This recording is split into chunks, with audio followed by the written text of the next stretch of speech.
Rencontre entre un chirurgien et le patient qu'il va opérer dans quelques heures. Classique, allez-vous dire?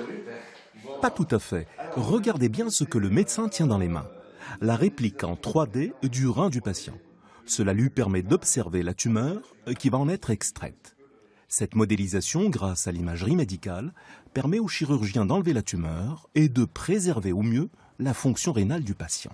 Vous voyez ici un scanner du patient, vous voyez le volume du rein global ici et le volume tumoral ici. Donc à partir de ce scanner-là, en fait, on modélise en 3 dimensions le rein que vous voyez.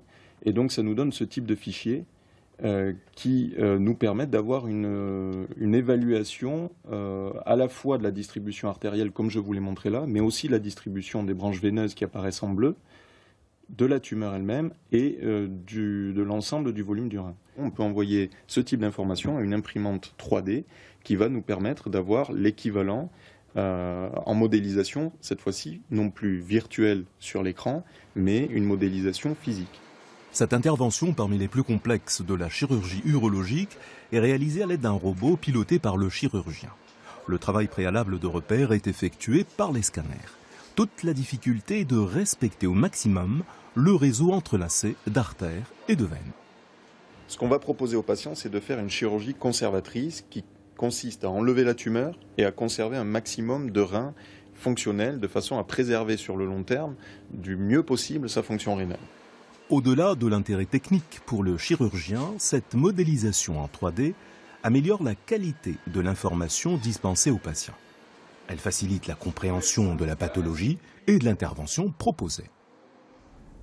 Et on retrouve le chirurgien, donc Jean-Christophe Bernard, avec nous sur ce plateau. Bonjour.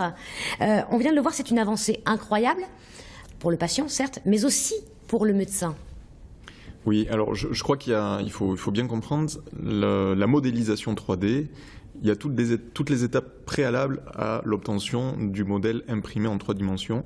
Et donc ça passe d'abord par l'acquisition d'un scanner de bonne qualité, puis ensuite la reconstruction des volumes d'intérêt tels que vous l'avez vu dans le reportage.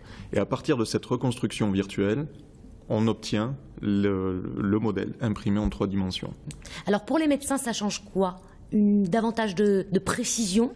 Oui, alors il faut vous imaginer, c'est comme quand vous partez en randonnée. Vous ne viendrez pas à l'idée de partir sans une carte ou sans un GPS. Et pour nous, c'est la même chose quand on fait de la chirurgie conservatrice pour une tumeur du rein. L'idée, c'est d'enlever la tumeur dans sa globalité, sans en laisser, puisque c'est du cancer, mais aussi de conserver un maximum de parenchyme sain et de rein qui va permettre d'être fonctionnel sur le long terme. Et donc là, pour ça, on a besoin de connaître les différents obstacles qu'on va rencontrer, notamment les branches vasculaires, les branches artérielles, veineuses, mais aussi les contacts entre la tumeur et le reste du rein, le reste du parenchyme sain, les cavités collectrices qui récupèrent les urines qui sont produites par le rein.